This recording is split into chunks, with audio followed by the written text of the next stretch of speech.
আসসালামু আলাইকুম প্রিয় এইচএসসি 24 এর শিক্ষার্থীরা। 30 জুন থেকে শুরু হচ্ছে তোমাদের এইচএসসি পরীক্ষা এবং তোমাদের মধ্যে অনেক ভয় কাজ করছে এবং বিশেষ করে তোমরা অনেকে আমাদের কাছে চাচ্ছিলে যে ভাইয়া আপনি তো 23 ব্যাচের জন্য ফাইনাল সাজেশন দিয়েছিলেন এবং সেখান থেকে আপনার সাজেশন থেকে অনেক অনেক বেশি কমন পড়েছিল, সো আপনি কি এবার 24 ব্যাচের জন্য কোনো সাজেশন দিবেন না? তো তোমাদের কথাটা আমার কাছে বারবার আসতেছিল। তো এই জন্য আমি তোমাদের জন্য যারা 24 ব্যাচের শিক্ষার্থী আছো তোমাদের জন্য নিয়ে হাজির হলাম ফাইনাল সাজেশন নিয়ে। সো আজকে আমরা তোমাদের জন্য পৌরনীতি প্রথম পত্রের যে ফাইনাল সাজেশনটি আছে সেটা নিয়ে কথা বলবো এবং এই ফাইনাল সাজেশনটির মধ্যে আমি তোমাদেরকে কয়েকটি অধ্যায় সম্পর্কে বলবো যে অধ্যায়গুলো তুমি ভালো করে পড়লে তুমি এ প্লাস পেতে পারবে এবং এই অধ্যায়গুলো তুমি পড়লে তোমার 100% এ প্লাস থাকবে। সো আমি আর কথা না বাড়িয়ে শুরু করছি আমাদের আজকের এই ভিডিওটি। সো খেয়াল করো, প্রথমেই তোমাদের যে পরীক্ষা পদ্ধতি আছে সেটা নিয়ে আমি কথা বলি যে তোমাদের 70 নম্বর সৃজনশীল দেওয়া হয় এবং তোমাদেরকে 30টা এমসিকিউ দেওয়া হয়, টোটাল 100 নম্বরের পরীক্ষা হয় এবং তোমাদের 11টা সৃজনশীল দেওয়া হয় বাট তোমাদের উত্তর দিতে হয় 7টা, যেখানে 70 নম্বর এবং 30টা এমসিকিউতে 30টাই উত্তর দিতে হয়, অর্থাৎ তোমাদের টোটাল নম্বর হচ্ছে 100 নম্বরের উপর পরীক্ষা নেওয়া হয়। এবং তোমরা যারা এবার 24 ব্যাচে পরীক্ষা দিবে তাদের টোটাল যে কয়েকটা অধ্যায় রয়েছে যেমন প্রথম, তৃতীয়, পঞ্চম, ষষ্ঠ, সপ্তম এবং দশম, অর্থাৎ তোমরা যারা এবার পরীক্ষা দিবে তোমাদের টোটাল এই 6টি অধ্যায় রয়েছে। তোমাদেরকে 6টা অধ্যায় পড়তে হবে না, তোমরা যারা এবার পরীক্ষা দিবে 24 ব্যাচে তোমাদের জন্য আমি এ প্লাস পাওয়ার জন্য যে কয়টা অধ্যায় পড়তে হবে সেটা নিয়ে আমি কথা বলছি। সো তোমরা যদি কেউ এ প্লাস পেতে চাও তাহলে অবশ্যই তোমাদেরকে প্রথম, তৃতীয়, পঞ্চম এবং সপ্তম টোটাল 6টি অধ্যায় থেকে তোমাদেরকে মোট 4টি অধ্যায় ভালো করে পড়তে হবে।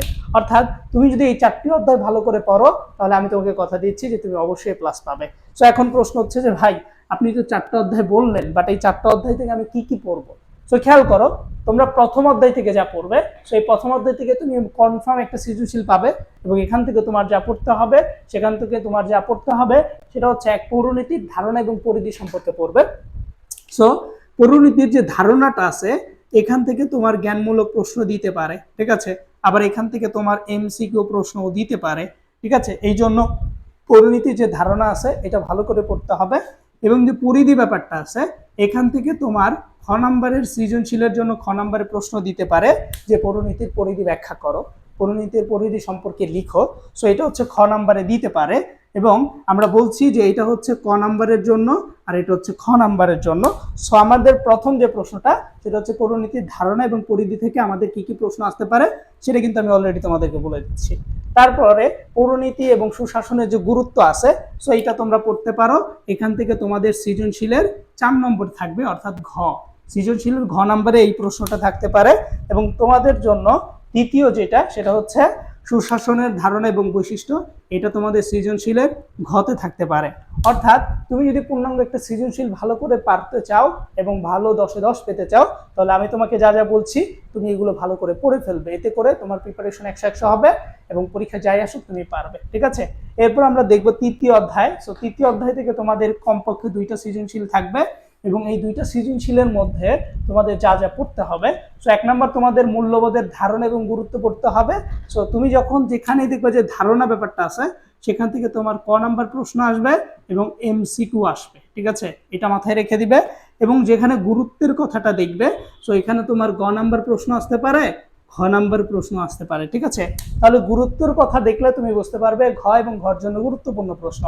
দেন মানব জীবনে গণতান্ত্রিক মূল্যবোধের যে গুরুত্ব আছে এর মানে এই প্রশ্নটাও তোমার আসতে পারে, খুবই গুরুত্বপূর্ণ একটা সৃজনশীল প্রশ্ন, এটাও ঘ এবং ঘতে আসতে পারে। এরপর আমরা যদি খেয়াল করি সেটা হচ্ছে স্বাধীনতা নিশ্চিতকরণে সাম্যের গুরুত্ব, গুরুত্বপূর্ণ প্রশ্ন। দেন আইন, স্বাধীনতা ও সাম্যের পারস্পরিক সম্পর্ক মূল্যায়ন এবং তার গুরুত্ব, ঠিক আছে। অর্থাৎ তোমাদেরকে এবং পঞ্চম সুশাসন প্রতিষ্ঠার গুরুত্ব, যেহেতু এই অধ্যায় থেকে 2টা সৃজনশীল কনফার্ম আসবে সো এই জন্য তোমাকে এই 5টা টপিক ভালো করে দেখে যেতে হবে বাসা থেকে। এবং তোমার কাছে যদি সময় একদমই কম থাকে তাহলে তুমি কমপক্ষে অল্প সময় নিয়ে হলেও তুমি এই 5টা টপিক থেকে কিছুটা রিডিং পড়ে যাবে যাতে করে পরীক্ষা আসলে তুমি পূর্ণাঙ্গ একটা অ্যান্সার দিয়ে আসতে পারো। এবং তোমার কাছে যদি সময় আরো কম থাকে তাহলে আমাদের বানানো যে সাজেশন শিটটি আছে পৌরনীতির ওপর, আমাদের সাজেশন শিটের মধ্যে আমরা জ্ঞানমূলক প্রশ্ন, অনুধাবন প্রশ্ন, তারপরে সৃজনশীল প্রশ্ন, এমসিকিউ প্রশ্ন, একদম পূর্ণাঙ্গ 100 মার্কের জন্য যা যা দরকার আমরা সবকিছু মিলিয়ে একটা সাজেশন শিট বানিয়েছি। সো ওইটা তুমি পড়তে পারো, সেটা হচ্ছে পিডিএফ সাজেশন শিট। সো আমাদের পিডিএফ সাজেশন শিটটা তুমি পড়তে পারো। আমাদের এই পিডিএফ সাজেশন শিটের মূল্য হচ্ছে 120 টাকা, বাট আমরা অফার প্রাইসে 60 টাকা দিচ্ছি, যদি এটা অফারে থাকবে। এবং তুমি যদি খুব তাড়াতাড়ি অফারের মধ্যে নিতে পারো তাহলে 60 টাকা দিয়ে পিডিএফ সাজেশনটি নিতে পারবে। যোগাযোগ করার ঠিকানা 018181652273, এটা হচ্ছে আমাদের হোয়াটসঅ্যাপ নাম্বার।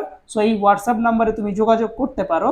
সো আমাদের এই হোয়াটসঅ্যাপে যোগাযোগ করলে তুমি আমাদের এই সাজেশন শিটটি পড়ে ফেলতে পারবে, এবং আমাদের এই সাজেশন শিটটি পড়লে তুমি এতটুকু কনফার্ম থাকতে পারো যে তোমার বাহির থেকে কোনো বই টই তেমন পড়ার প্রয়োজন হবে না। সো আমাদের এই টপিকগুলো ওখানে দেওয়া আছে, সুন্দর করে পড়ে ফেললে ইনশাল্লাহ ভালো করতে পারবে, ঠিক আছে। সো আমি এখন যেটা বলছি সেটা হচ্ছে যে আমাদের তৃতীয় অধ্যায় থেকে এগুলো পড়তে হবে, এবং আমাদের পঞ্চম অধ্যায় থেকে যা পড়তে হবে এখান থেকেও দুইটা সৃজনশীল থাকবে, এবং এখান থেকে যা পড়তে হবে 1 নম্বর মানবাধিকার প্রতিষ্ঠায় সুশাসনের যে গুরুত্ব আছে পড়তে হবে। দেন বিশ্বায়ন পরিপ্রেক্ষিতে বিভিন্ন দেশের নাগরিকদের মধ্যে যে তুলনামূলক যে পার্থক্যগুলো আছে সেগুলো পড়তে হবে, এবং নাগরিক জীবনে তথ্য অধিকার আইনের যে প্রভাব আছে পড়তে হবে, এবং নাগরিক জীবনে তথ্য অধিকার আইনের যে প্রভাব সেটাও তোমাদেরকে কি করতে হবে, পড়তে হবে, এবং নাগরিকের দায়িত্ব কর্তব্য পড়তে হবে। বিশেষ করে তোমাদের 1 নম্বর প্রশ্নটা একটু বেশি গুরুত্বপূর্ণ, এবং তোমাদের জন্য 3 নম্বর প্রশ্নটাও বেশি গুরুত্বপূর্ণ, এবং এগুলো তোমরা একটু ভালো করে পড়ে ফেলবে যাতে করে তোমার মিস না হয়, ঠিক আছে। সো ভালো প্রিপারেশন নিলে তুমি মাত্র 15 থেকে 20 দিনও ভালো প্রিপারেশন গ্রহণ করতে পারবে, এবং একটা A+ পাওয়ার সম্ভাবনা তোমার যোগাবে। দেন ষষ্ঠ অধ্যায় থেকে তুমি যা পড়বে সেটা হচ্ছে তুমি এখান থেকে দুইটা সৃজনশীল পাবে, এবং এখান থেকে তোমার রাজনৈতিক দলের বৈশিষ্ট্য পড়বে, এবং গণতন্ত্রের রাজনৈতিক দলের যে কার্যবলিতা আছে সেটা পড়বে। দেন সুশাসন প্রতিষ্ঠার ক্ষেত্রে নেতৃত্বের যে প্রয়োজনীয়তা আছে সেটা তুমি পড়বে, এবং নেতৃত্ববৃন্দের জন্য প্রয়োজনীয় যে গুণাবলী আছে সেগুলো তুমি পড়ে ফেলবে যাতে করে তোমার পরীক্ষায় সৃজনশীল আসলেও যাতে ভুল না হয়। এবং তোমাদের জন্য সপ্তম অধ্যায় থেকেও দুইটা সৃজনশীল থাকবে। এখন তোমাদের প্রশ্ন হচ্ছে যে ভাই আপনি তো সব অধ্যায়েই সাজেশন দিচ্ছেন, এখানে খেয়াল করবে আমি কিন্তু তোমাকে বলেছিলাম যে তুমি কোন কোন অধ্যায়গুলো পড়লে A+ পেতে পারো এবং কোন কোন অধ্যায়গুলো থেকে উত্তর দিতে পারো। সো তুমি আমি যেটা বলছিলাম ওইটা খেয়াল করে ওই অধ্যায়গুলো পড়ে ফেলবে এখান থেকে, এবং কোন টপিকগুলো পড়বে যেটা আমি বলে দিচ্ছি। সরকার কাঠামোর গুরুত্ব পড়তে হবে, দেন তোমাদের হচ্ছে এগুলো, হ্যাঁ, অর্থাৎ গণতান্ত্রিক রাষ্ট্রের শাসন বিভাগের যে মূল্যায়ন আছে ভূমিকা আছে পড়তে হবে, আইনসভার গুরুত্ব পড়তে হবে, গণতান্ত্রিক রাষ্ট্রে বিচার বিভাগের ভূমিকা পড়তে হবে, অর্থাৎ সপ্তম অধ্যায় গুরুত্বপূর্ণ একটি অধ্যায়। এবং দশম অধ্যায় থেকে তোমাদের জাতীয়তাবাদের ধারণা, উপাদান এবং কার্যাবলী পার্থক্য পড়তে হবে, দেশপ্রেম এবং জাতীয়তাবাদের মধ্যে যে সম্পর্ক আছে এগুলো পড়তে হবে। অর্থাৎ দিন শেষে কথা একটাই, যদি ভালো রেজাল্ট করতে চাও তাহলে আমাদের সাজেশনগুলো ভালো করে পড়বে, এবং যদি পূর্ণাঙ্গ একটা গোছানো প্রস্তুতি নিতে চাও তাহলে অবশ্যই এডুকেশনাল লিডারশিপের সাথেই থাকবে। আমাদের ইউটিউব চ্যানেলটি তুমি সাবস্ক্রাইব করে ফেলতে পারো, আমাদের পেজে প্রতিনিয়ত ফ্রি ক্লাস দেওয়া হয় সেগুলো দেখতে পারো, এবং আমাদের সাজেশন শিটটি গ্রহণ করে আমাদের এই প্রিপারেশনের সঙ্গী তুমিও হতে পারো।